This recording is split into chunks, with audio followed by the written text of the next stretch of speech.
tahun ini pemerintah kembali membolehkan perjalanan mudik.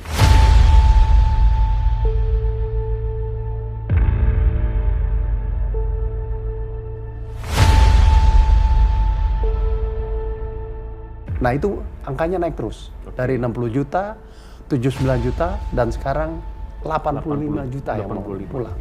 Diperkirakan ada 23 juta mobil pribadi dan 17 juta sepeda motor yang akan melakukan perjalanan mudik. Mudik sama pakai motor itu ya gimana ya, bahaya. Kita punya tagline, mudik aman, mudik sehat. Tadi sore Pak Presiden formal menyampaikan bahwa ini kalau bisa mudiknya dimaju.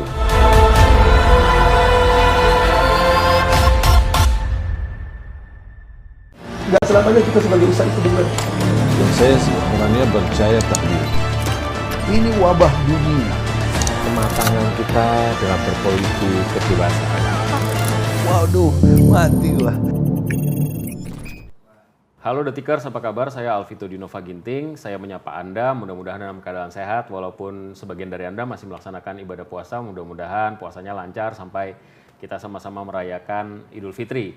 Nah, terkait dengan Idul Fitri, tahun ini merupakan tahun yang istimewa harusnya buat kita, karena sebagian dari kita barangkali jauh dari kampung halaman dan keinginan untuk mudik di bulan Ramadan menjelang Idul Fitri itu selalu jadi idaman buat perantau kita-kita ini. Nah, selama 2 tahun 2020 dan 2021 ada kegalauan, boleh nggak pulang, apakah pulang aman, apakah saya membahayakan orang yang ada di kampung halaman dan seterusnya. Tapi tahun ini rasanya kita akan bersama-sama merayakan Idul Fitri dimanapun kita ingin merayakannya. Malah di-encourage untuk pulang ke kampung halaman dengan tentu saja mematuhi protokol kesehatan dan juga aturan-aturan yang sudah ditetapkan. Jadi mudik bukan isu lagi. Nah, masalahnya kemudian ketika 2 tahun lamanya kita nggak mudik, ketika mudik bagaimana bentuknya? Kali ini kita berkesempatan untuk berbincang dengan pihak dari pemerintah yang pasti ada di garda terdepan terkait dengan mudik ini. Dengan Menteri Perhubungan Bapak Budi Karya Sumadi, kita akan berbincang tentang mudik di tahun 2022. Apa kabar Pak? Sehat? Baik, sehat Pak. Masih puasa? Itu. Baru buka. Baru buka. Ini kita bicara, sebelum bicara mudik Pak ya, nggak mungkin saya tidak akan mention kondisi yang di belakang saya. Jadi kami ini melakukan wawancara di rumah dinas Pak Menteri di kawasan Widya Chandra. Di belakang kita ini ada seperangkat alat musik, ini bukan mahar, ya. Maharnya seperangkat alat musik enggak, tapi di belakang ada alat musik, kemudian di luar juga ada alat olahraga. Tapi kita ngomong soal alat musik ini, kita tahu Bapak menjadi salah satu personel dari band paling mahal di Indonesia. Gitu, LA Band. Iya, karena semuanya menteri gitu kan, nggak ada yang berani nanggep gitu, karena harganya mahal nih kalau menteri. Tapi ini memang dipakai Pak atau gimana? Dipakai Pak. Jadi tapi memang dulu sebelum pandemi kita rutin datang ke sini. Di sini memang Bapak yang menyediakan. Kan ada Pak Basuki, ada Bu Ya, Sri kebetulan Mulyani. yang diperintah untuk melaksanakan Didaulat. Didaulat gitu. Jadi ya kumpul-kumpul di sini kan santai-santai, ngobrol-ngobrol. Ketika main band tuh ngomongin negara juga nggak? Biasanya ngomongin hal-hal yang lucu-lucu. Supaya kita lebih cair ya. Karena ngomongin negara udah setiap hari. Udah tiap hari. Dan ini berarti istirahat dulu nih selama Istirahat selama pandemi relatif tidak melakukan kegiatan. Akan dimulai segera barangkali? Ada yang udah pengen nih, tapi saya bilang nanti deh. Oke Pak, sekarang kita bicara tentang mudik. Banyak sekali yang berharap mereka bisa merayakan Lebaran di kampung halaman tanpa khawatir gitu kan. Pemerintah sebenarnya melarang atau tidak, aturannya ketat apa enggak, ada penyekatan apa enggak di di kampung halaman, berbahaya atau membahayakan atau tidak kalau saya pulang dan lain sebagainya. Tahun ini kayaknya kita agak bisa menarik nafas sedikit lega. Mudik dimungkinkan, tapi ada aturan-aturan. Nah, saya membayangkan gini aja Pak, kita langsung saja. Kita pernah punya pengalaman yang pahit yang kita kenal dengan Brexit. Betul. Brebes exit. Ya. Ketika itu jalan tol Trans Jawa masih belum jadi, berhenti di Brebes Timur dan kemudian terjadi penumpukan dan terjadi tragedi yang sangat memprihatinkan. Kondisi yang sekarang jauh lebih baik karena jalan tol sudah sampai ke Probolinggo. Tapi kan tentu saja ini secara bersamaan semua orang yang tadinya tidak pulang semua. Betul. Bagaimana perkiraan dari Kementerian Perhubungan terkait dengan itu? Darat dulu, kita bicara darat Ya. dulu. Jadi memang kalaupun kita bicara udara, laut, kereta api, darat memang yang krusial. Kami diamanai Pak Presiden. Pak Menteri, tolong antisipasi dengan baik. Maka kita buatlah riset. Oke. Riset didampingi oleh Ini orang. berapa bulan yang lalu? Udah kira-kira 2 bulan yang lalu. 2 bulan yang lalu, berarti Dan bulan Maret, Februari Maret ya? Jadi kita melakukan 3 kali riset. Belum ada pembolehan mudik, terus boleh tanpa antigen, dan terakhir boleh mudik. Nah itu angkanya naik terus. Dari 60 juta, 79 juta, dan sekarang 85 juta yang mau pulang. Itu belum final atau sudah final? Udah final. Udah final. Karena sudah diperboleh mudik. Nah, lalu kami intensif. Pak Presiden mengundang, bahkan besok pun akan rapat ratas tentang mudik ini.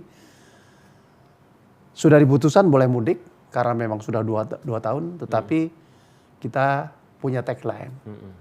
Mudik aman, mudik sehat. Oke. Apa artinya? Kalaupun kita safety, tetapi kesehatan harus dilakukan, diperhatikan. Makanya anjuran atau keharusan booster ya dilakukan. Lalu apa yang dilakukan selanjutnya? Dengan angka 85 ini adalah suatu angka yang signifikan dibandingkan 2019. Pasti kita tidak bisa bandingkan dengan 2020 dan 2021. Ya. Bayangkan 2019 itu sudah berat ya. Dan 2022 naik 45%. Ya. Artinya jalan-jalan ini akan dipenuhi. Oke. Apalagi Kalau boleh tahu 2019 berapa sih angkanya, Pak? 50 juta. 50 juta. 50 juta. Ini berarti naik hampir lebih dari 40%. Oke. Lebih dari 40%. Nah, oleh karenanya ini angka yang kita pegang. Oke. Ya. Nah, setelah kita petakan darat nih di mana. Darat 2 yang menjadi kritikal. Satu di Merak, satu di Cipali. Dari Jakarta sampai ke Semarang. Maka kami ya Kementerian Perhubungan, Korlantas mewakili Polri, BPJT mewakili PU, kita berapa terus mensimulasi apa yang harus terjadi. Sudah disepakati bahwa kita akan menggunakan rekayasa lalu lintas. Oke. One way itu ya. Ya, one way, kontraflow, melarang kendaraan 3 sumbu, dan terakhir ganjil genap. Nah, 4 instrumen ini akan digunakan. Mana-mana duluan tuh Pak nanti? Nah, kita memang mensimulasinya itu dengan asumsi. Pertama kali kita asumsikan dengan kenaikan 40%. Ya, 40% dengan digunakan one way saja, digunakan one way, ganjil genap, kontraflow, dan truk itu. Nah, kalau itu dengan asumsi 40% masih aman. Oke. Ya. Tetapi begitu angkanya kita masukkan 60%, maka fail. Apa yang namanya fail? Stuck. VCR-nya itu melampaui 1. VCR itu apa Pak? 1 itu apa? Jadi itu adalah suatu indeks di mana lalu lintas itu tidak berjalan. Oke. Ya. Nah, oleh karenanya kita meneliti itu dan setelah itu kita nyatakan kalau ini over menjadi 60% menjadi stuck. Artinya apa? Kalau terjadi euforia mudik yang biasanya 40% kenaikannya itu menjadi 60%, maka 3 hari, 28, 29, 30 itu macet. Walaupun itu diberlakukan one way, Walaupun. ganjil genap. Walaupun. Jadi mungkin ke Semarang bisa 14 jam, 15 jam dan sebagainya. Nah oleh karenanya Bapak Presiden tadi diskusi memberikan pengarahan supaya sebagian mudik lebih awal. Ya, tanggal 25, 26, 27. Sehingga yang tadinya katakanlah 60% atau 50% Bisa dikurangi. bisa dikurangi. Ini berarti juga ada semacam pintu dispensasi agak dibuka, cuti agak boleh dibanyakin lah gitu ya. Nah, itu cuti. Kita memang diskusi sampai cuti. Kan kalau cuti wajib sudah dibuat 29 sampai tanggal 4 ya. Sampai tanggal 6. Tanggal 6. Jadi tanggal 8 bisa pulang Iya. gitu ya. Nanti yang sebelum tanggal 27 itu orang yang boleh minta cuti. Oke. Kalau Dan dulu kan atasan nggak harus boleh memberikan harusnya. Jadi semua pegawai negeri swasta boleh, ya. Juga setelahnya gitu. Bahkan ada ide nih, gimana kalau Menteri Pendidikan memberikan kegiatan online untuk anak-anak di sebelum dan sesudah. Tapi ini masih diskusi. Mungkin besok diputuskan itu. Nah ini betapa kita melakukan diskusi yang intensif. Tadi sore Pak Presiden formal menyampaikan bahwa ini kalau bisa mudiknya dimajukan. Nah satu lagi yang tadi saya usulkan bahwa ganjil genap kita akan uji coba mulai tanggal 25. Tanggal 25. Hari Senin. Bentuknya kayak gimana ganjil genap itu? Ganjil genap itu adalah satu kegiatan one way. Oke. One way, ya. Tapi hari tertentu ganjil saja, hari tertentu lagi genap saja. One way itu dari Jakarta sampai Semarang? Secara detail, Nanti jadi akan ditentukan, tapi gambaran gini. Iya. Dari Jakarta sampai Dauan masih ada kontraflow. Masih ada kontraflow. Karena apa? Karena ada orang Kerawang, orang Bekasi yang ke arah Jakarta. Ya. Tapi dari Dauan sampai ke Kalikangkung, Makassar, itu satu arah. Oke. Dan mengapa kita lakukan itu hari Senin? Supaya ini latihan dulu. Jadi nggak kagol orang Jawa bilang gitu ya. Jadi pada tanggal 28 udah sih.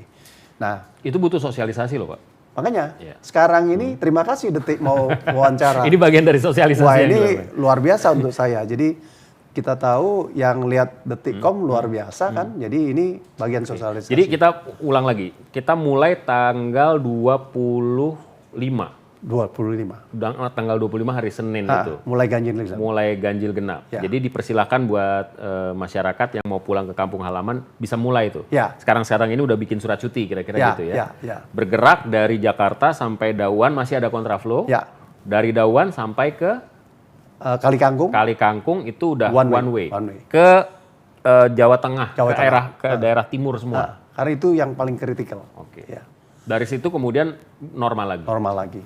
Memang ada harapan untuk ditambah lagi, tapi kita belum diskusikan itu. Titik-titik yang paling rawan di mana sih Pak? Kalau misalnya Sebenarnya, sepanjang ini dari Jakarta Semarang kalau dilihat. Sebenarnya titik rawan itu ya mulai dari kilometer 44, kilometer 72 itu kritikal. 44 tuh di mana ya? 44 itu setelah Bekasi lah. Oh, setelah Bekasi. Karawang dan seterusnya itu ya. Jadi 2 titik itu yang kritikal. Tapi mungkin kita supaya mensimplifikasi rekayasa lalu lintas, maka kita bikin simple dari Bekasi sampai ke Dauan itu bisa kontraflow. Oke. Itu minimal mulai tanggal 25 sampai tanggal 27. Kontraflow-nya satu jalur aja? Bisa satu jalur, bisa 2 jalur. Jadi yang ke arah sebaliknya yang di... Ya, bisa diambil satu, bisa diambil 2. Nah, kita secara khusus menyampaikan bahwa semua policy pada saat di lapangan itu kita berikan diskresinya pada polisi.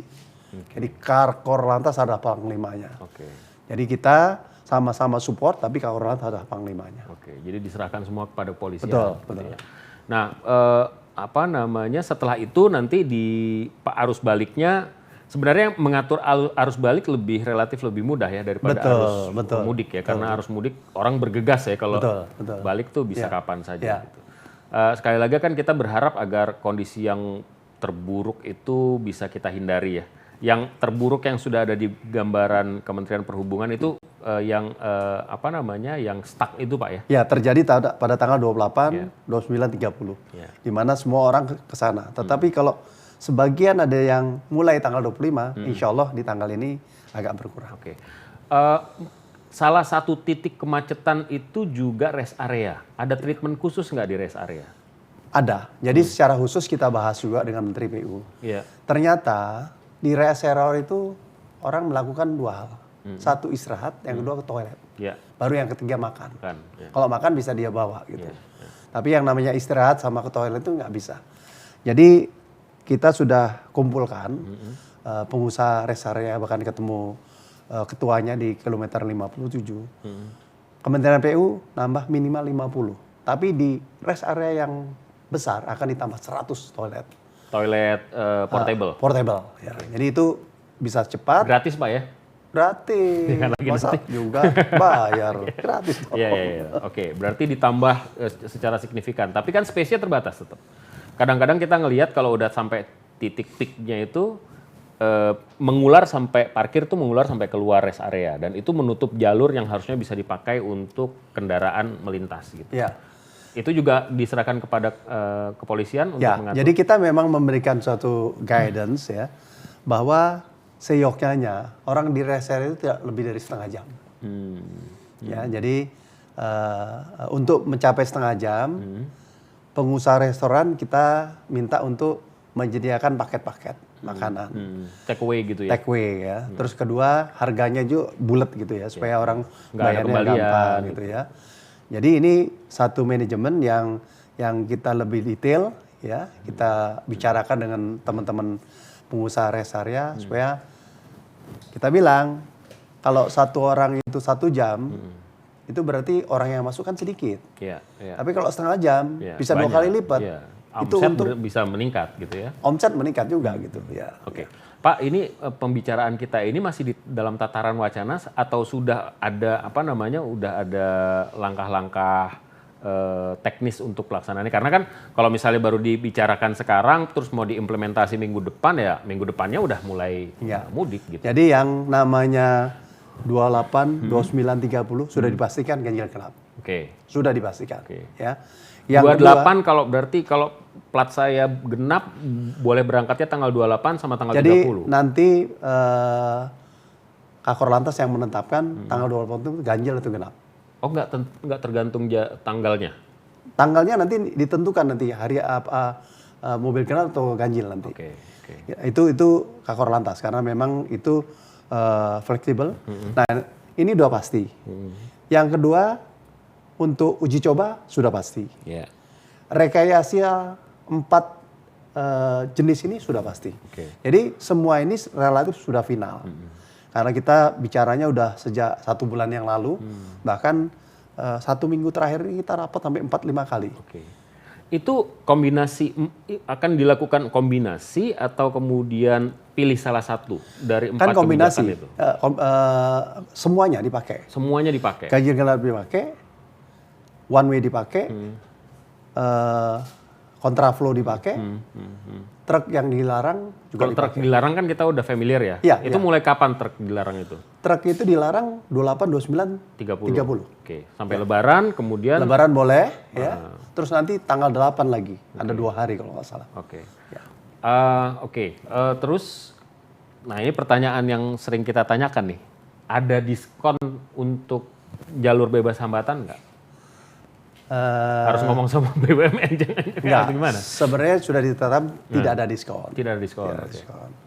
Cuman ada satu diskresi apabila antrian mobil itu lebih dari 1 kilometer, maka nggak bayar malah.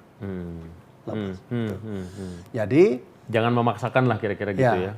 Jadi kita bisa memberikan suatu homework ya untuk pengelola tol supaya lebih macet. cepat.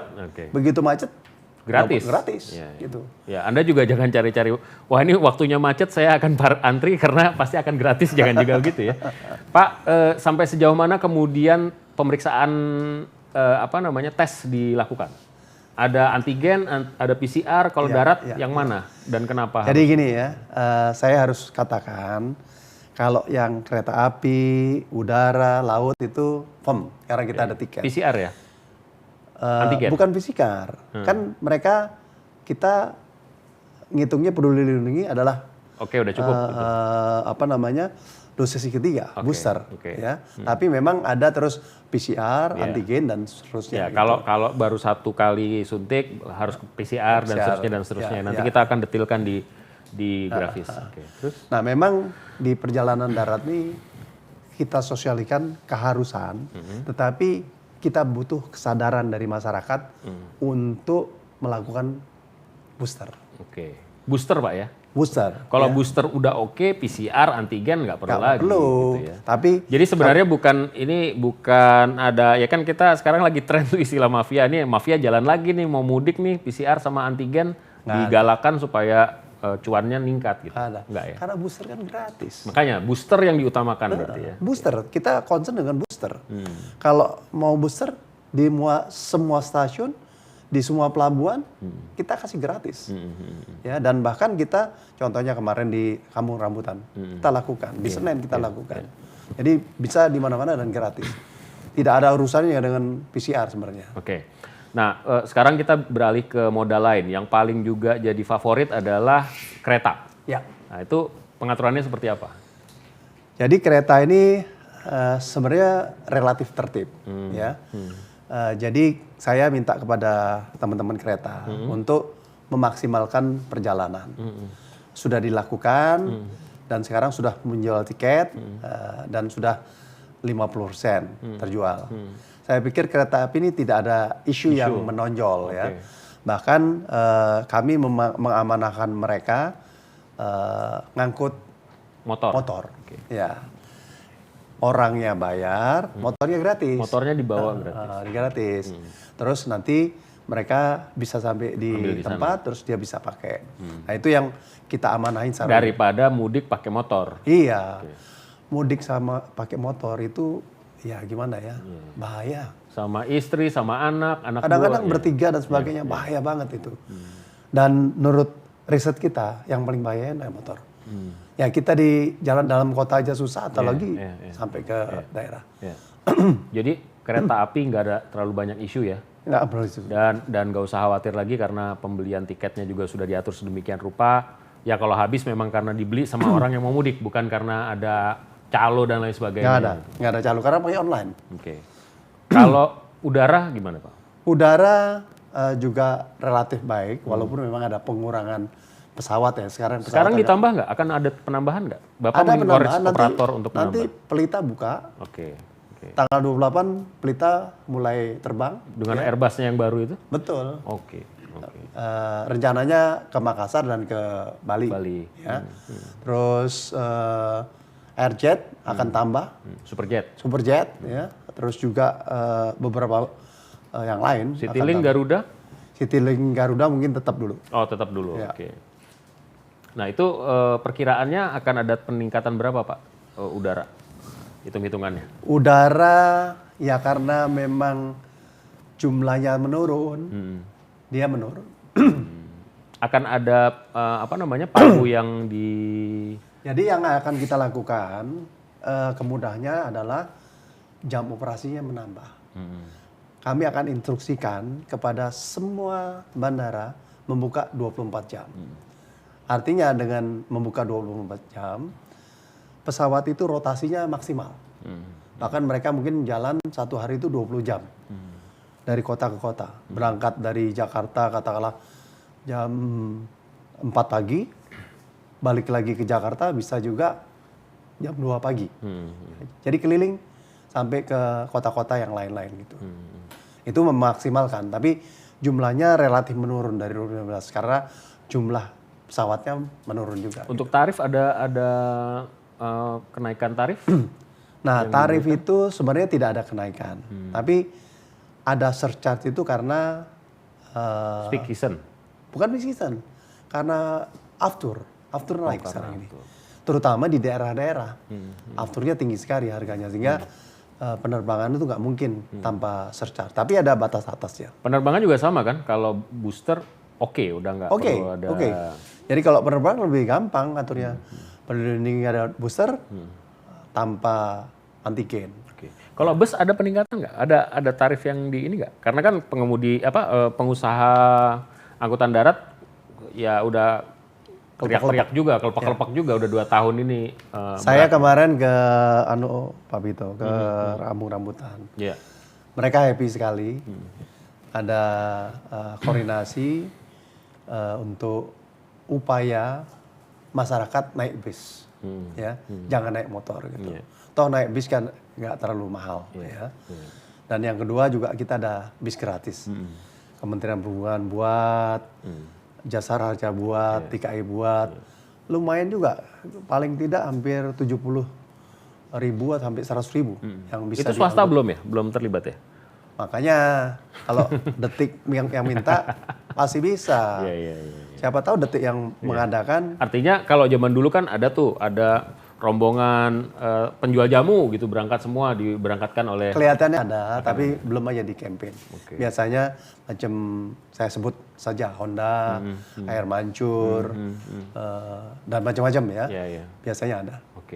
Nah, kenaikan sekali lagi tarif ada kenaikan? Nggak ada, ada batas atas. Ada batas atas. Batas atasnya diberikan waktu. Diberikan. Jadi ke Jogja berapa, ke Solo berapa. Jadi jangan takut itu terlampaui.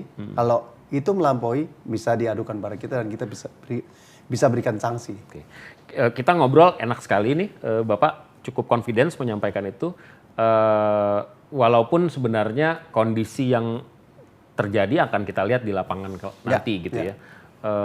Masyarakat akan menilai dan akan melihat seberapa jauh persiapan dan seharusnya persiapan benar-benar matang dilakukan karena pemerintah harusnya tahu ini adalah momentum di mana semua orang berkeinginan untuk ada semacam euforia yang Bapak katakan begitu, antisipasi dilakukan, koordinasinya Pak. Ini kan kita bicara, Bapak bicara sebagai pemerintah pusat, Korlantas pusat dan seterusnya. Koordinasi dengan pemerintah daerah seperti apa? Bagaimana bagi-bagi tugas, terutama untuk yang darat ya? Hierarkisnya jelas sekali, bahwa Presiden membuat ratas, terus menunjuk Menteri PMK sebagai koordinator. Karena apa Menteri PMK? Di mudik ini juga ada yang namanya kesehatan. Koordinator. Saya katakanlah wakil di sini, karena lebih fisik. Nah, kami itu selalu melakukan koordinasi, apalagi sekarang ya dengan Vicon, seluruh Indonesia kita undang, ya. Bahkan Pak Kapolri undang seluruh Kapolda, seluruh Indonesia. Jadi berurutan Pak Kapolri, Menteri PMK, saya, Mendagri, Menteri Kesehatan menyampaikan apa yang menjadi program. Dan Dishub itu selalu menjadi bagian dari Kementerian Perhubungan yang secara intensif di darat melakukan koordinasi pada mereka. Jadi saya dengan daerah tidak terlalu khawatir karena apa? Polri itu kan ada Kapolda, ada Kapolres, ada Kapolsek. Dan saya merencanakan dengan Pak Menko PMK itu akan roadshow, terutama ke dua provinsi, Jabar dan Jateng. Karena disitulah yang paling tinggi ya. Paling tinggi. Jadi saya akan datang ke sana 1 hari, 2 tempat, dan nanti ke tempat-tempat itu kita akan lakukan. Dan biasanya Gubernur Jawa Barat dan Gubernur Jawa Tengah itu selalu koordinasi dengan kami. Pak, ada kondisi yang unprecedented sebelumnya. Jadi 2 tahun, 3 tahun ke belakang itu moda transportasi darat khususnya kendaraan pribadi itu menjadi primadona. Orang bisa, ya bahkan ke Bali itu bisa bawa kendaraan sendiri gitu kan. Tinggal ngelanjutin dari Probolinggo sampai Banyuwangi terus nyebrang ke Bali itu bisa pakai kendaraan sendiri. Sekarang ditambah lagi dengan adanya tol di Sumatera, walaupun belum sampai jauh-jauh amat, baru sampai Sumatera Selatan gitu ya. Tapi kan ada keinginan juga nih orang Jawa Tengah misalnya yang memang dia perantau dari Palembang katakanlah, saya mau pulang naik kendaraan pribadi ke sana gitu. Di saat yang sama kan ada pengaturan pergerakan dari barat ke timur. Nah ini harus perlu di-clearkan kayak gimana nih bentuknya. Jadi kita juga meriset ya. tujuan akhir yang paling banyak itu mana? Jawa Tengah. Oh, oke. Ya, Jawa Tengah itu destinasi favoritnya tetap favorit itu kesana. Jawa Tengah. Bahkan tidak ke Jawa Timur. Jawa Timur nomor Kedua. 2, ya. Jawa Tengah, Jawa Timur, baru Jawa Barat, ya. Terus siapa banyak orang yang banyak bergerak? Orang Jawa Timur, ya. Nah, memang ada Jawa Timur bergerak ke tengah. bisa ke timur, bisa ke barat, bisa ke utara gitu ya. Karena orang Jawa Timur kan banyak juga orang Makassar dan sebagainya gitu. Makanya dia banyak orang yang bergerak karena memang penduduk Jawa Timur kan banyak gitu ya. Kalau Jawa Barat di sini-sini aja mereka gitu, nggak kemana-mana kan, bukan perantau gitu. Nah, oleh karenanya kita juga mengidentifikasi beberapa titik kemacetan, yaitu Bangkahuni ke Merak. Ya. Di situ kami membuat policy. Bergerak dari Merak. keluar pintu tol ke Pelabuhan Merak juga sebenarnya isu tuh Pak, Sebenarnya isunya itu adalah di pelabuhan. di pelabuhannya. Penumpukannya di pelabuhan karena mereka harus berhenti, mereka harus naik kapal dan menyeberang. Kalau di Sumatera nggak ada isu kemacetan. Yang ada isu kemacetan itu dari Jakarta ke Merak dan di titik itu. Nah, kami berikan syarat hanya kapal dengan kapasitas di atas 5.000 orang yang bergerak. Yang di bawah itu nggak boleh bergerak. Oh, berarti yang Kapal-kapal kecil-kecil, besar. yang kecil-kecil minggir dulu gitu. Minggir dulu, pindah ke tempat lain. Cukup itu kapal besar. Kapal besar itu ada berapa di Merak? Kalau nggak salah ada 72. Artinya nggak akan ada kekosongan gitu. Tidak ada kekosongan. Penumpang nunggu kapalnya nggak ada apa. Kalau dulu itu hari-hari biasa, mereka itu bisa operasi setiap 2 hari. Artinya nggak 100% bergerak. Nah, dengan adanya ini mereka bisa tetap 100% dengan reserve tentunya. Yang kecil-kecil kita bawa ke Jakarta untuk Jakarta Semarang. Oh. Untuk apa Jakarta Semarang? Untuk menampung truk-truk yang dari Semarang ke Jakarta atau Semarang Jakarta yang tadinya tidak bisa pakai ini. Jadi saya udah sampaikan begitu. Mudah-mudahan mereka juga melihat ini sebagai suatu policy. Tapi pada dasarnya mereka nggak ada yang komplain, setuju. Dan Kakor Lantas sudah menerapkan bahwa mereka yang akan sampai di Merak, apabila Meraknya penuh, dia disuruh mundur atau berhenti 1 atau 2 kilo dari itu. Sehingga tidak terjadi penumpukan di Merak itu. Jadi masalah krusialnya ada di Merak. Jadi bergerak kalau perhitungan Kemenhub bergerak ke Sumatera, jalan darat itu nggak terlalu banyak ya? Nggak terlalu banyak. Terutama dari Jawa Tengah tidak terlalu banyak ya. Paling juga dari Jakarta juga semuanya pada Jakarta, Jabodetabek semua yang bergerak ke sana. Oke. Ini kita hitung mundur Pak ya. Saya sekali lagi masih tetap agak bingung soal 4 aturan itu. Akan ada sosialisasi yang sifatnya reguler kan, yang sifatnya rutin. Oh hari ini kayak gini. Nah itu siapa yang punya tanggung jawab, comment centernya di mana, ngaturnya gimana? Jadi itu mungkin akan final besok. Ya. Oke. Karena besok kita ada rapat terbatas dengan Pak Presiden. Setelah itu kita akan lakukan format yang fix, ya. Mungkin lusa fix. Setelah itu kita sosialisasikan. Sebenarnya koordinatornya adalah Menteri PMK. Tapi kami punya command center, ya. Polisi punya command center. Jadi minimal 2 corong ini yang menjadi satu koordinator untuk menginformasikan pada masyarakat. Dan saluran sosialisasinya lewat apa? Lewat media arus utama, sosial media dan ya, saya belajar dari Pak Pito lah, ya. Dari tentunya media-media utama, televisi, .com, media cetak kita akan placement gitu ya. Tapi juga sosial media dengan ya orang-orang yang lucu ngomong tentang mudik dan sebagainya gitu ya. Itu sudah menjadi bagian daripada rekomendasi. Jadi Pak Presiden sampaikan. Bahkan saya secara khusus disampaikan, tolong disampaikan tentang mudik lebih awal. Tolong disampaikan bahwa kita akan uji coba. Tolong disampaikan tentang bahwa kita ada 4 jenis rekayasa. Dan baru nanti fix, hari ini ganjil, hari ini genap dan sebagainya. Insya Allah informasinya masif. Berarti masih ada rapat sekali lagi untuk finalisasi, kemudian diformulasikan, kemudian diatur, kemudian disimulasikan mulai tanggal 25 April. Betul. Gitu ya. Baik, kita tunggu, mudah-mudahan berjalan dengan lancar, karena pada akhirnya intinya sebenarnya orang ingin pulang ke kampung halaman merayakan Lebaran bersama keluarga, dan ini adalah kali pertama setelah 2 tahun ada gangguan virus ini, gitu ya. Mudah-mudahan berjalan sukses, Pak. Kita lihat perkembangannya dan kita berdoa bersama supaya kita bisa berlebaran di kampung halaman bersama keluarga. Terima kasih, Pak Menhub, sekali lagi waktu dan kesempatannya. Izinkan kami untuk memantau terus supaya kita bisa mengantisipasi hal-hal terburuk yang mungkin bisa. Sebaliknya, saya terima kasih dengan pemantauannya dan kami akan menginformasikan semua kebutuhan masyarakat. Presiden jelas menugaskan pada kami informasikan seluas-luasnya, semasif-masif mungkin. Nanti adalah satu bagian upaya kita bisa mengkomunikasikan pada masyarakat. Terima kasih, Pak Vito. Terima kasih, Pak Menhub.